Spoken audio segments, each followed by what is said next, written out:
हाँ जी, welcome to in online classes Avay Vidya मंदिर सेकेंडरी स्कूल 9th के लिए। बताओ, कल की जो वीडियो थी, कल की वीडियो में हमने आपको कंडीशनल सेंटेंस के बारे में समझाया था। कंडीशनल सेंटेंस का मीन्स होता है शर्त वाले वाक्य। कंडीशनल सेंटेंस का मीन्स होता है शर्त वाले वाक्य, यानी जिस वाक्य के अंतर्गत बात को कहने वाला कर्ता कुछ ना कुछ शर्त रख के हमसे बोलता है तो वो कंडीशनल सेंटेंस के नाम से जाना जाता है। कल ओपन कंडीशन हो गया था, आपके फॉर्मूले पर छोड़ के गए थे, तो बात करते हैं यहां से। देखो बताओ, फॉर्मूला के अंतर्गत यदि किसी भी सेंटेंस के अंतर्गत इफ क्लॉज आ जाए और इफ क्लॉज के साथ कौन सा आएगा, प्रेजेंट इंडेफिनिट, और जो शेष वाक्य है उसके साथ जो मेन क्लॉज आएगी, यानी कह सकते हैं दो क्लॉज आएंगी, इफ क्लॉज वाला वाक्य और मेन क्लॉज वाला वाक्य। ये इसका क्या होगा, परिणाम निकल के आएगा उधर इधर, यानी इसकी क्या होगी, क्लॉज होगी। तो देखो यहां पर फ्यूचर इंडेफिनिट में विल सेल प्लस एमबी की फर्स्ट फॉर्म का क्या किया जाता है, प्रयोग किया जाता है। विल सेल प्लस एमबी की फर्स्ट फॉर्म का प्रयोग होता है। देखो बेटा एग्जांपल, इफ ही सब्जेक्ट हो गया, इफ यदि ही माने वह रन्स माने दौड़ेगा, फास्ट माने तेज।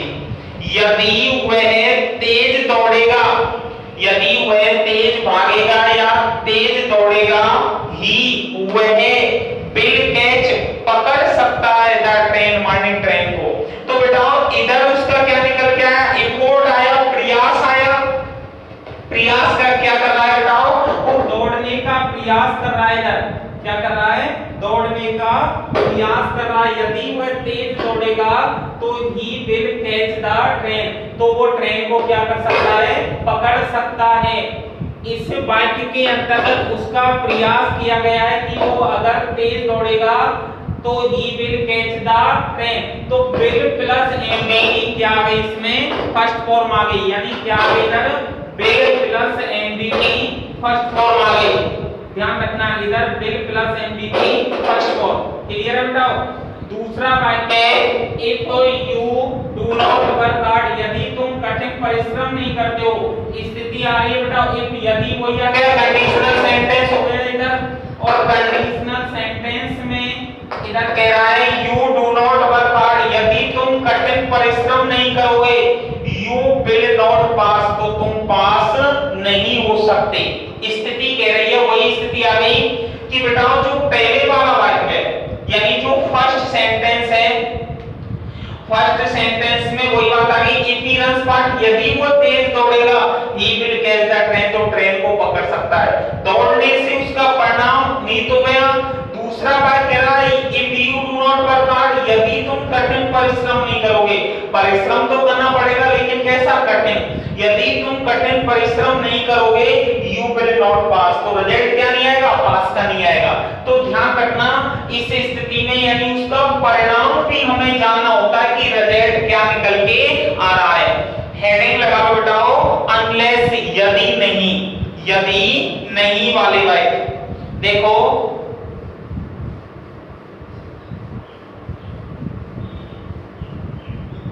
यदि नहीं, अनलेस। नंबर 2 डालो, भले ही क्या है आप इसमें, अनलेस। देखो बेटा, यदि नहीं, यदि नहीं, परिभाषा लिखो, यदि इफ, यदि इफ वाला, इफ वाला उपवाक्य या क्लॉज, इफ वाला उपवाक्य नकारात्मक, नकारात्मक हो तो, नकारात्मक हो तो इफ, इफ के स्थान पर, इफ के स्थान पर अनलेस, इफ के स्थान पर अनलेस का प्रयोग भी किया जा सकता है, किया जा सकता है। अनलेस का प्रयोग भी किया जा सकता है, परंतु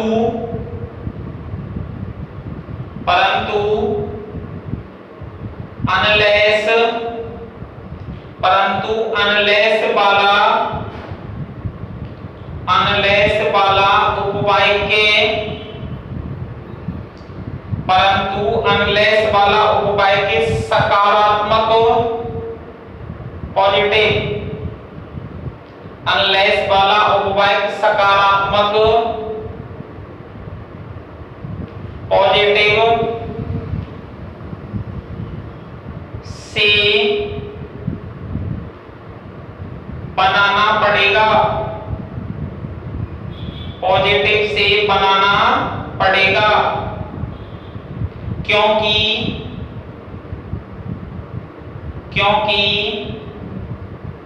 अनलेस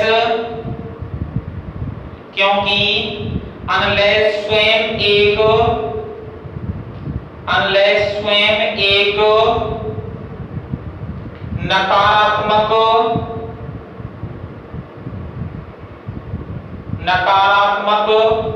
नेगेटिव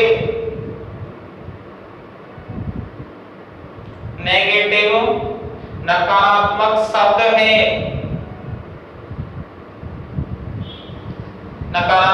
है, अनलेस के आने से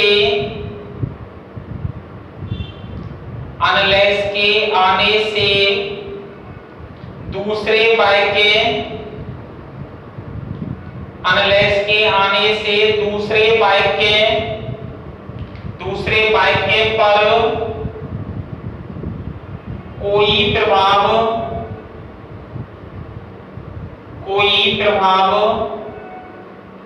नहीं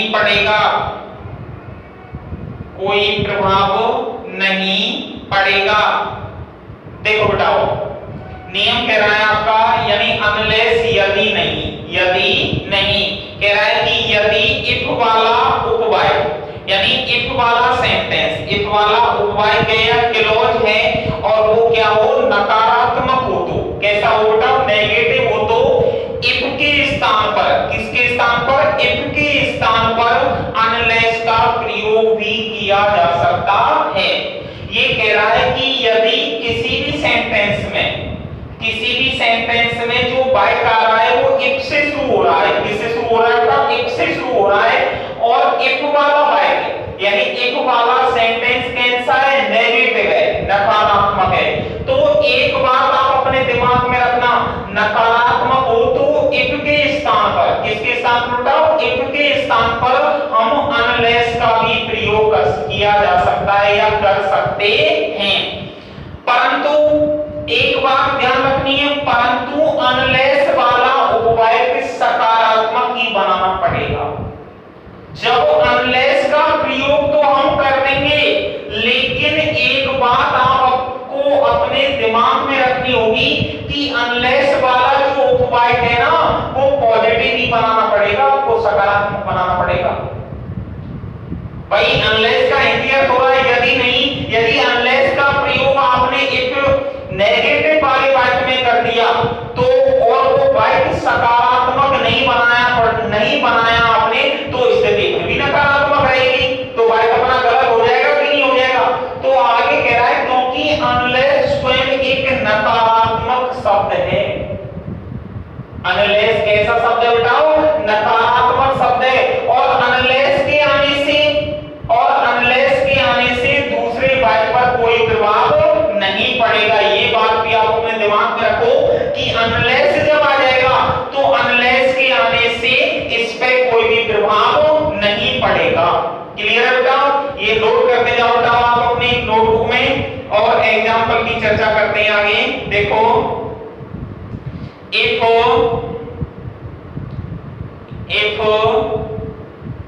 I if I don't take medicine in a time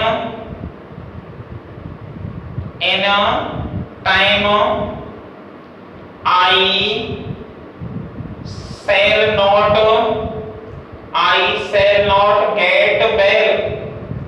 I shall not get well.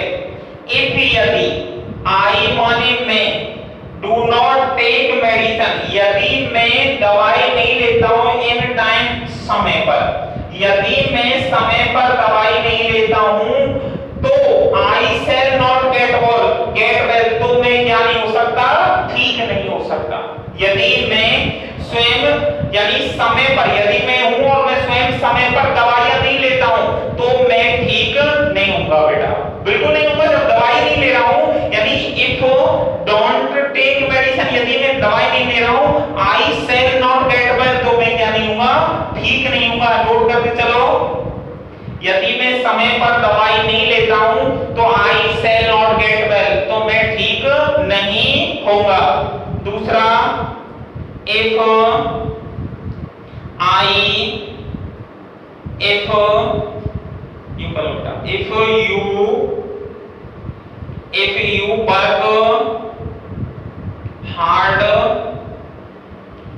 you work hard, you will pass।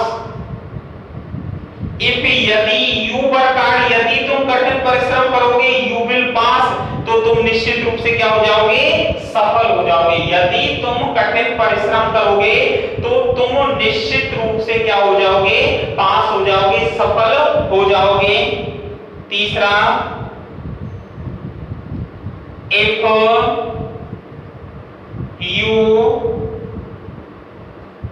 you make a noise in the class, if you make a noise in the class, the teacher will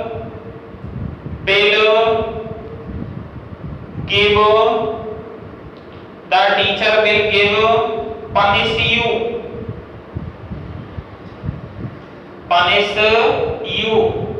देखो बेटा, if यदि you माने तुम, make a noise यदि तुम आवाज करोगे, in the class कक्षा में, यदि तुम कक्षा के अंतर्गत आवाज करोगे, शोर करोगे, द टीचर जो अध्यापक है विल गिव देगा, पनिश यू तुम्हें दंड। यदि तुम कक्षा के अंतर्गत आवाज करोगे तो टीचर जो है वह तुम्हें निश्चित रूप से क्या देगा, पनिशमेंट देगा, दंड देगा, सजा देगा। तो ध्यान रखना, इसके अंतर्गत यह स्थिति आप अपने दिमाग में क्लियर कर लेना कि अनलेस वाले वाक्य आ जाए तो अनलेस का वाक्य जो होगा वो भी हमें पॉजिटिव बनाना पड़ेगा। क्लियर हो गया बेटा? नोट कर लो एग्जांपलों को अपनी नोटबुक में। अगला जो सेंटेंस है उसकी बात करते हैं हम, एम्पेरेबल या इमेजिनरी सेंटेंस। देखो,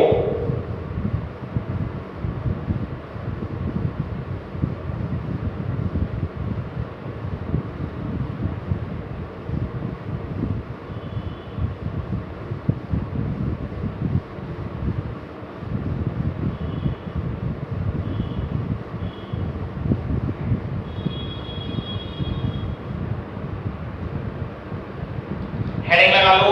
नंबर 2, ओपन कंडीशन पूरा हो गया। दूसरा है आपका प्रोबेबल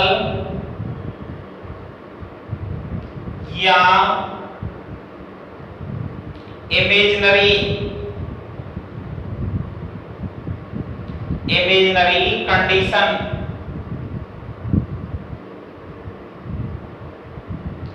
एम्पेरेबल या इमेजिनरी कंडीशन लिखो बताओ। यानी वो हो गया एक ऐसी शर्त, देखो थोड़ा समझ लो, एक ऐसी शर्त जो क्या हो, इमेजिनरी हो, काल्पनिक हो, कल्पना पे आधारित हो। एक ऐसी शर्त जो कल्पना पे आधारित हो, कल्पना के अंतर्गत प्रयोग हो रही हो, उसे एम्पेरेबल या इमेजिनरी कंडीशन के नाम से जाना जाता है। नोट करते चलो, इसमें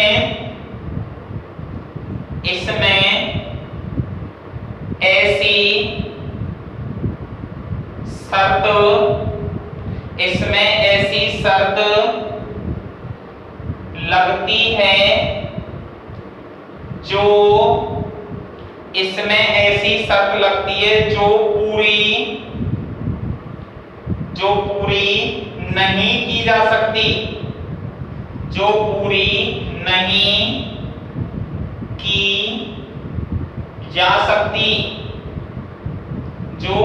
नहीं की जा सकती, यानी पूरी नहीं होती है, नहीं की जा सकती।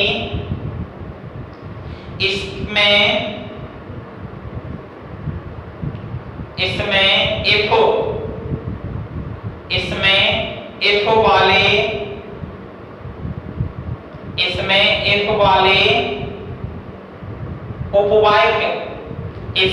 if वाले उपवाक्य में पास्ट सिंपल टेंस, if वाले उपवाक्य में पास्ट सिंपल टेंस में, इसमें if वाले उपवाक्य में पास्ट सिंपल टेंस में तथा दूसरे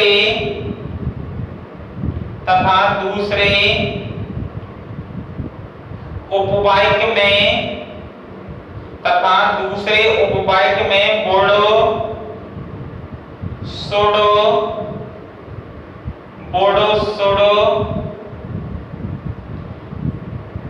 प्लस एमपी की फर्स्ट फॉर्म आती है, एमबी की फर्स्ट फॉर्म आती है। देखो बताओ, इम्प्रोबेबल या इमेजिनरी कंडीशन, इसमें ऐसी शर्त लगती है, इसमें ऐसी कंडीशन या ऐसी शर्त लगती है जो पूरी नहीं की जा सकती, एक ऐसी शर्त जिसे पूरा नहीं किया जा सकता। इसमें if वाले उपवाक्य में, यानी जो if से सेंटेंस शुरू होगा, if वाले उपवाक्य में पास्ट सिंपल टेंस यानी पास्ट इंडेफिनिट बोल सकते हैं, पास्ट इंडेफिनिट, तथा दूसरे उपवाक्य में यानी जो सेकंड उपवाक्य आएगा, दूसरा सेंटेंस आएगा, उसमें would should प्लस एमबी की फर्स्ट फॉर्म का प्रयोग किया जाता है, तथा दूसरे उपवाक्य में would should प्लस एमबी की फर्स्ट फॉर्म का प्रयोग किया जाता है। क्लियर है बेटा? अब देखो इसकी पहचान कैसे आइडेंटिफिकेशन करेंगे, कैसे इसको पहचानेंगे। देखो बताओ, इसके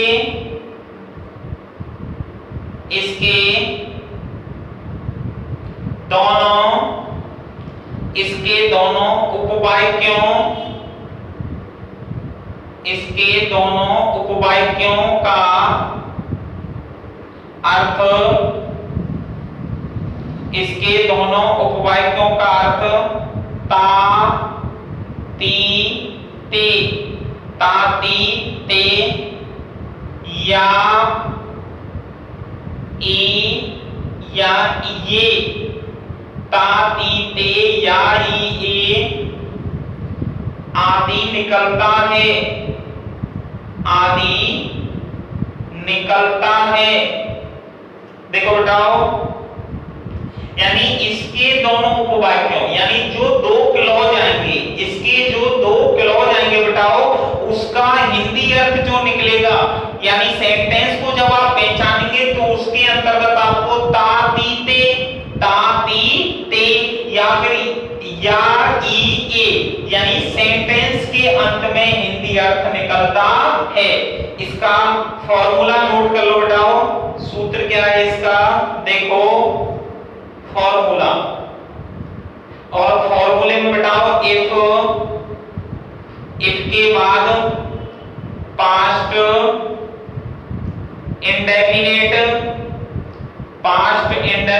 टेंस, और उसके बाद जो रिजल्ट निकल के आएगा इसका, उसमें बोडो ऑब्लिक सोडो प्लस एमपी की first form Bodo should plus MB की फर्स्ट फॉर्म का प्रयोग किया जाता है। देखो बेटाओ फॉर्मूला है इफ के साथ यानी जो क्लॉज आएगी में उसमें आपको पास्ट इंडेफिनिट टेंस होगा तथा जो रिजल्ट निकलेगा मेन क्लॉज जो होगी यानी मेन क्लॉज जो होगी मेन क्लॉज में आपका वुड शुड प्लस एमबी की फर्स्ट फॉर्म का प्रयोग किया जाता है। यानी मेन क्लॉज के साथ आपकी वुड शुड प्लस एमबी की फर्स्ट फॉर्म आएगी। नोट कर लो बेटा, इसको कंप्लीट करो जिससे आगे इसके एग्जांपल की क्या करते हैं चर्चा करते हैं एग्जांपल के बारे में। देखो एग्जांपल है इसके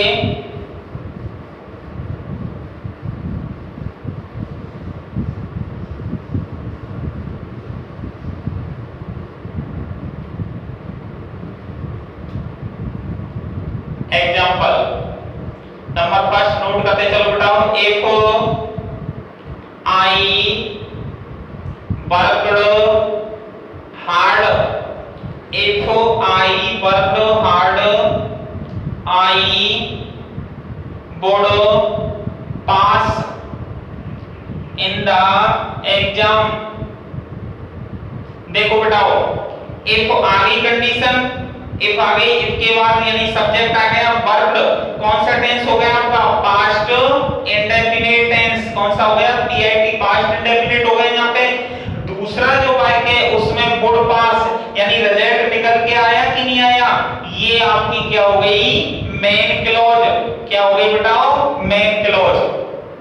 यानी यदि तुम कठिन परिश्रम करोगे तो निश्चित रूप से क्या हो जाओगे पास हो जाओगे। यानी मैं कठिन परिश्रम करूंगा तो मैं पास हो जाऊंगा।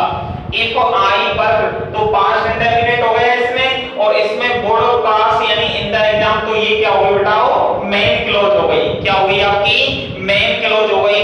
एग्जांपल नंबर 2 बताओ। देखो if you did not if you did not go to school did not go to school you would fail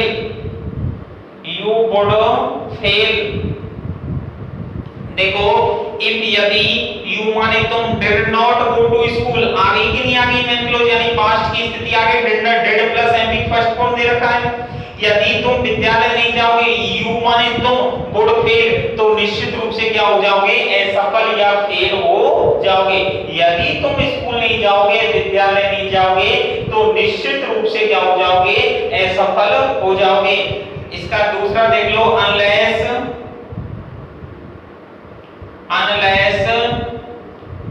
you went to school unless you went to school you would fail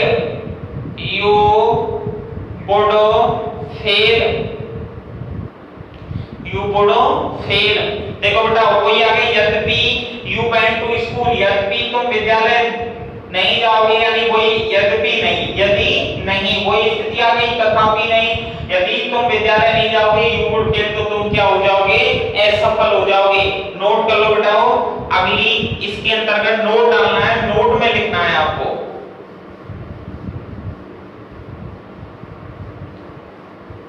note में लिखना है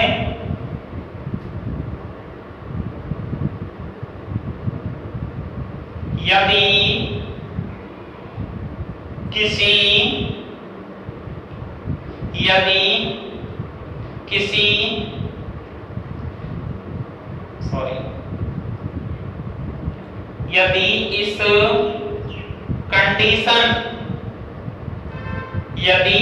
condition में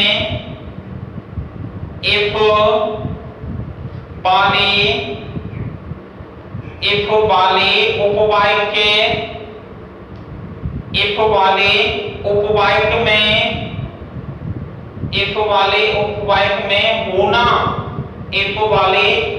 उपवाक्य में होना B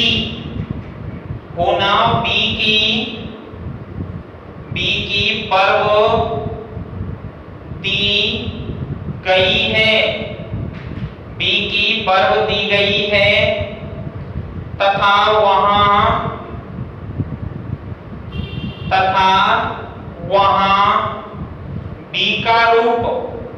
तथा वहां B का रूप बर आएगा तथा वहां बी का रूप बर आएगा, बी का रूप बर आएगा, चाहे कर्ता, चाहे सब्जेक्ट या कर्ता एक वचन हो, सिंगुलर हो, एक वचन हो या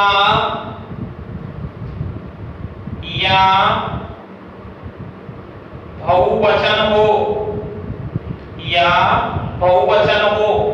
देखो बेटाओ, ये कह रहा है यदि इस कंडीशन में यानी ऐसी स्थिति आ जाए सेंटेंस में इफ वाले उपवाक्य में होना यानी बी की वर्ब दी गई है, होना किसकी वर्ब दी गई है, बी की वर्ब दी गई है, तो वहां बी का रूप क्या हो जाएगा, बर हो जाएगा। तो वहां बी का जो फॉर्म बनेगा यानी बी प्राइमरी वर्ब है बेटा, बी क्या है, प्राइमरी वर्ब है, बी प्राइमरी वर्ब है, तो इसकी वर्ब जो बन जाती है इज, एम, आर, ये तीनों किस में हो गई, प्रेजेंट में। किस में हो गई बेटा, प्रेजेंट में।